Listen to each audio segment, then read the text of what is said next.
men zapaskani qanday qotirish sizga ko'rsatib o'taman. Birinchi o'rinda o'zim zapaskani temirni chiqarib yoqibga. Men boltini birinchi qotirib olasiz bu joyga. Buni qotirganingizdan keyin ahamiyat berib qo'yasiz. Bu mahkam qo'l bilan qotirsangiz ham o'zi bo'ladi. Bundan keyin hamma kirishkasi bo'ladi. Shuning uchun Belarusga kirishga qo'ying deyman, balon qo'ying. Belarusning balon kirishkasi ham temir ko'rinishda bo'ladi. Olib keling bu yoqqa. Qotirasiz. Hop. Aramni qolasiz, ko'rasizmi joyda.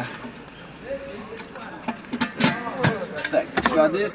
Bitta atverka kerak bo'ladi sizga. Ana. Bu qotdi, moshni bo'ldi-da.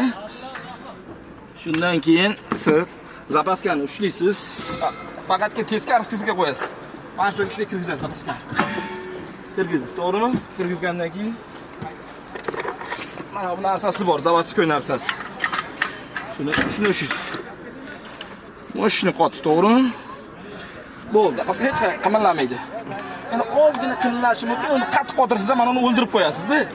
Xo'p, keyin buni qo'yasiz. Buni qo'ygandan keyin damkratlarda. Ya'ni shu o'tirgizganingizda o'zi plotni o'tiraman. Iloji bo'lsa, mana bu joyga ikkita zajim kameraga olib kelingda. Mana bu joyga ikkita zajim tortib qo'ysangiz bo'ladi. Atak tortmasangiz ham o'zi liq qilmaydi. Chunki mana bu joyda, ya'ni o'zini mana gubkasi bo'ladi. Bu holat bo'lgandan keyin xolos mana zajimni tortib qo'ying. Endi hozirchalikka, keyinchalik agar olamaydigan zajimni uzish kerak. Shuning uchun biz tortmadik. Buni qo'yib bo'lganingizdan keyin mana bu polka bo'ladi. Uzoqdan olib keling. Mana polkani shunday yopasiz. Xudo xolasa, mana cho'tki zavod holatda ish yig'ildi. Shuning uchun sizga qayta aytaman, siz obro' bo'ling. Bunga o'xshash ma'lumotlarni 100% sizga berib o'tamiz. Ya'ni sizga agar propan yoki metan ustonovka xizmati ham kerak bo'lsa, bemalol o'zingizga murojaat qilishingiz mumkin. Yaqinroq kelingda. 3-30 talikda ham xuddi mana shu holatda bo'ladi. Mana shuni ko'tarib turib, yaqinroq keling. Pastroq. Mana ahamiyat berib qo'yasiz, 47 talik ballonni ustidan qotirib berdik. Xuddi mana shu holatda turadi. Siz obuna bo'ling.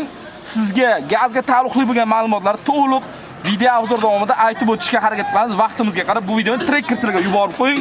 Agar propan yoki metan xizmati kerak bo'lsa, bemalol o'zimizga murojaat qilib kelishlaringiz mumkin.